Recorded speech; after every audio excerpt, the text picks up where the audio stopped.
Ok, alors dans cette vidéo, on va s'intéresser à la philosophie de Pascal, et plus particulièrement ce que l'on appelle le pari de Pascal, son argument en faveur de l'existence de Dieu. Alors la première chose à savoir, c'est que Pascal est né en 1623, il est mort en 1662, et sa vie, bien que assez courte, a néanmoins été assez remplie. Puisque, en plus d'être un philosophe assez renommé, eh bien Pascal c'était également un mathématicien et un physicien de renom. Donc juste pour citer quelques-unes de ses inventions et de ses découvertes, à 12 ans, Pascal, il s'est mis à étudier la géométrie par lui-même, et pour montrer vraiment à quel point il était vraiment très très doué, il s'est mis à démontrer les propositions d'Euclide, qui sont vraiment les propositions absolues en quelque sorte en géométrie. Mais il s'est pas arrêté là, puisque à 19 ans, il a inventé la Pascaline. La Pascaline, c'est l'une des premières calculatrices mécaniques. Donc déjà, avant même d'avoir 20 ans, c'est plutôt pas mal, mais il s'est pas arrêté là, et parmi ses autres découvertes, on peut également citer la découverte de la pression atmosphérique. Bon après, il y aurait plein d'autres choses à dire par rapport aux découvertes scientifiques de Pascal, mais là, aujourd'hui, ce qui va nous intéresser, c'est plus particulièrement son travail en philosophie et en théologie. Parce que, en plus d'être un scientifique de renom, eh bien Pascal c'était également un croyant fervent. Alors, c'est un chrétien, mais il fait partie d'une branche du christianisme qui est un petit peu particulière, qui s'appelle le jansénisme.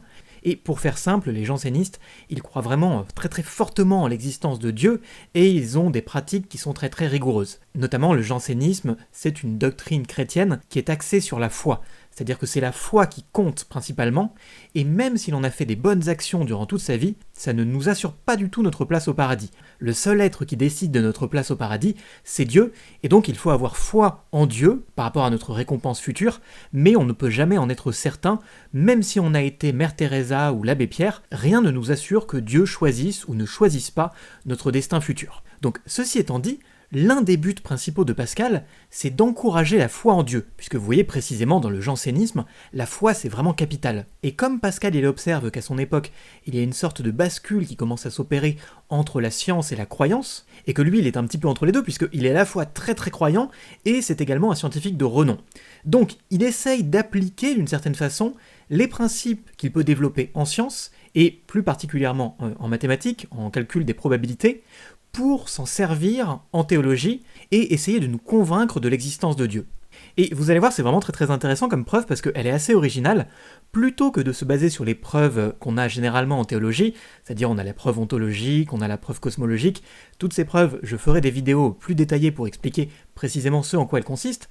Là, Pascal, c'est pas du tout ça qui l'intéresse, c'est davantage l'intérêt personnel, le calcul des probabilités et comment est-ce que l'existence de Dieu, la croyance en Dieu, elle peut nous servir à titre personnel. Bon, alors, pour arrêter de tourner un petit peu autour du pot, qu'est-ce que c'est que ce fameux pari de Pascal ? Le pari de Pascal, en fait, c'est un argument qu'il a développé dans une pensée. Alors, les pensées, c'est un recueil d'écrits qui a été découvert posthume et qui a été assemblé pour essayer de leur donner un petit peu de cohérence. Mais néanmoins, voilà, ce sont des feuillets qui ont été découverts dans le bureau de Pascal, et Pascal ne leur avait pas encore donné de cohérence. Et dans l'un de ces feuillets, il y a ce que l'on pourrait appeler une sorte d'argument pragmatique pour croire en Dieu. Ce que Pascal il essaye de montrer, c'est que c'est plus rationnel, c'est plus avantageux de parier sur l'existence de Dieu, et vous voyez, j'insiste bien sur le terme de pari, parce qu'on a vraiment un raisonnement probabiliste. C'est pas du tout une preuve certaine. Ce que Pascal il nous dit, c'est que si on réfléchit rationnellement, un petit peu comme un mathématicien, eh bien, si Dieu existe et qu'on croit en lui, les gains sont infinis, c'est-à-dire qu'on a le salut éternel, le paradis, alors que s'il n'existe pas, les pertes sont limitées. Donc on peut représenter ça sous la forme d'un tableau avec 4 cases. On a soit Dieu existe, soit Dieu n'existe pas, soit on croit, soit on ne croit pas. Ce qui fait que, pour passer en revue toutes ces possibilités, si Dieu existe et que vous pariez sur l'existence de Dieu, qu'est-ce qu'il se passe ? Eh bien, vous allez au paradis, vous avez un gain qui est infini, vous avez le bonheur éternel, la vie éternelle, bon, tout se passe bien, c'est plutôt un bon choix. Ensuite, si Dieu n'existe pas, mais que vous pariez sur son existence, qu'est-ce que vous perdez ? Bon, eh bien, vous perdez un peu de temps sur Terre, parce qu'effectivement, on imagine que vous devez participer au rituel, vous devez aller à la messe, vous devez prier, bref, vous devez faire plein de choses en tant que bon chrétien, et donc, concrètement, effectivement, ça vous fait perdre un peu de temps. Mais à la fin, qu'est-ce qu'il se passe ? Vous mourrez, donc c'est la fin, il n'y a plus rien, c'est fini. Ce qui fait que la perte est finie. Vous voyez, vous perdez un temps que vous avez dans votre vie, mais votre vie est limitée, elle n'est pas éternelle. Ensuite, autre possibilité. Dieu existe et vous pariez sur sa non-existence. Alors là, c'est beaucoup plus problématique parce que vous allez brûler en enfer. Vous aurez donc une perte qui est infinie. Vous allez souffrir pendant toute l'éternité. Ce qui fait que votre perte, c'est pas comme dans le cas précédent, c'est pas une perte qui se situe seulement dans la durée de votre vie. Là, la perte, elle dure pendant l'éternité, et l'éternité, c'est long. Et enfin, dernière possibilité, Dieu n'existe pas, et vous pariez sur sa non-existence, bon bah effectivement, bravo, vous avez gagné, mais qu'est-ce qu'il se passe à la fin? Eh bien, plus rien, puisque de toute façon, vous mourrez, et que vous ayez cru en Dieu ou que vous n'ayez pas cru en Dieu, si Dieu n'existe pas à la fin, eh bien, la mort, c'est l'étape finale, il ne se passe plus rien après. Ok? Donc, toujours lorsque Dieu n'existe pas, vu que la vie est limitée, eh bien, on a une perte ou un gain qui est limité. Ce qui fait que, vous voyez, en comparant rationnellement toutes ces possibilités, on voit bien que le choix le plus avantageux, le choix le plus rationnel, c'est celui qui consiste à dire que lorsque Dieu existe et que l'on croit en son existence, eh bien on a un gain qui est infini. Donc, a priori, on a tout à gagner à croire en l'existence de Dieu, et rien à perdre, puisque de toute façon, si Dieu n'existe pas, toutes les pertes que l'on aura seront des pertes finies, qui consisteront seulement aux pertes que l'on a durant notre vie, qui est finie, et si Dieu existe, tous les gains que l'on peut avoir, ou toutes les pertes que l'on peut avoir, seront des gains ou des pertes infinies. Donc c'est beaucoup plus avantageux pour Pascal, on a beaucoup plus d'intérêt personnel à croire en l'existence de Dieu, parce que dans le cas où il existe, on a un gain qui est infini, et dans le cas où il n'existe pas, de toute façon c'est la fin. Donc juste pour citer Pascal, pour voir lui précisément ce qu'il en dit, il le dit sous cette forme. Pesons le gain et la perte, en prenant croix que Dieu est, estimons ces deux cas, si vous gagnez tout, si vous perdez, vous ne perdez rien. Gagez donc qu'il est sans hésiter. Vous voyez, en fait, c'est un petit peu comme si on avait une sorte de loterie et le prix d'entrée ne coûte quasiment rien.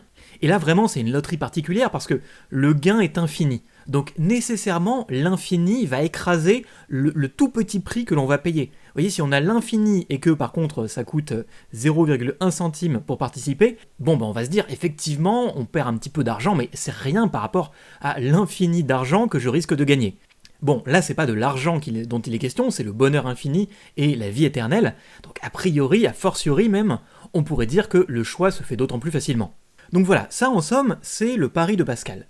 Et ce que je vais essayer de faire maintenant, c'est de le relier avec une autre citation, une citation assez connue de Pascal, qui est souvent assez mal interprétée, qui est « Le cœur a ses raisons que la raison ne connaît point ». Donc cette phrase, généralement, on l'utilise dans un contexte romantique. Alors, vous pouvez encore, je ne suis pas du tout le juge ultime pour l'utilisation des citations de Pascal, mais pour essayer de replacer un petit peu Pascal dans son contexte, maintenant que vous avez bien compris que Pascal parle de religion, en fait, cette citation, elle ne traite pas d'amour, on va dire, romantique. Lorsque Pascal, il parle des raisons que le cœur peut avoir, en fait, là, plus précisément, Pascal, ce qu'il a en tête, c'est la foi. L'existence de Dieu, on ne peut pas la prouver rationnellement. Mais le fait qu'on ne puisse pas la prouver rationnellement, ça ne veut pas du tout dire que cette preuve est moins importante, moins forte qu'une preuve qui vienne du cœur. La certitude intérieure que l'on peut avoir que Dieu existe, elle vaut tout autant que la certitude qui pourrait être donnée par la raison. Alors, vous allez me dire, du coup c'est bizarre parce que l'argument précédent, le pari de Pascal, c'est un argument rationnel.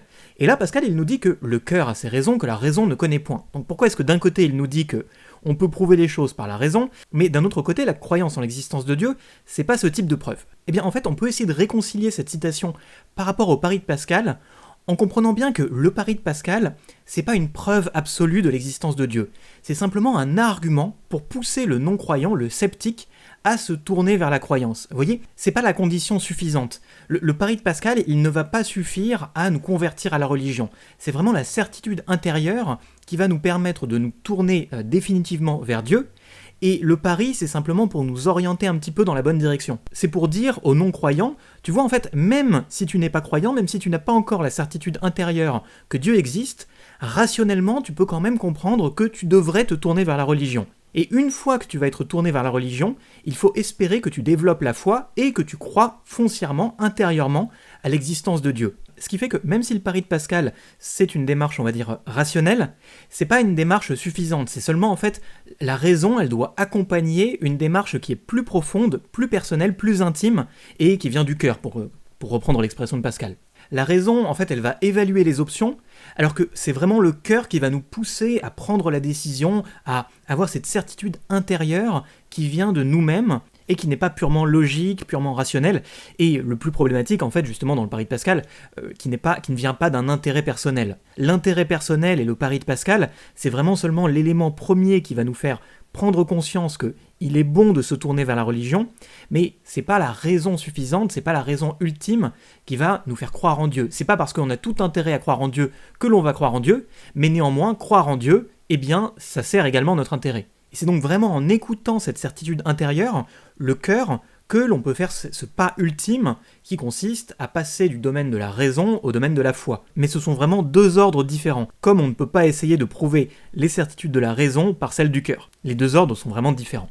Mais vous voyez, c'est assez intéressant d'essayer d'articuler les deux, à mon sens, pour montrer que, effectivement, d'un côté, on a le pari, pour celui qui est vraiment rationnel, le sceptique, le non-croyant, et la raison, elle va permettre de comprendre les enjeux du pari, d'évaluer les différentes options, vous voyez les 4 cases, et de voir celle qui va le plus nous avantager. Mais par contre, la décision finale, vraiment, elle vient du cœur. Elle vient de la certitude personnelle et intime qu'il faut avoir foi dans l'existence de Dieu plutôt que l'inverse. Donc voilà, ça c'était vraiment pour essayer de lier d'un côté le pari de Pascal, la version rationnelle de Pascal, avec cette certitude par rapport au cœur et à la raison, qui est davantage le côté justement passionnel de Pascal, et qui montre que la foi en l'existence de Dieu, c'est quelque chose de beaucoup plus intime, de beaucoup plus personnel, qui ne peut pas s'expliquer par les outils de la raison. Juste avant de terminer, pour apporter quelques petites critiques par rapport à cet argument, par rapport au pari de Pascal, on peut en formuler bien d'autres, hein. Il y a bien d'autres critiques qui sont formulées, mais néanmoins, pour essayer de présenter les plus évidentes, on pourrait se demander,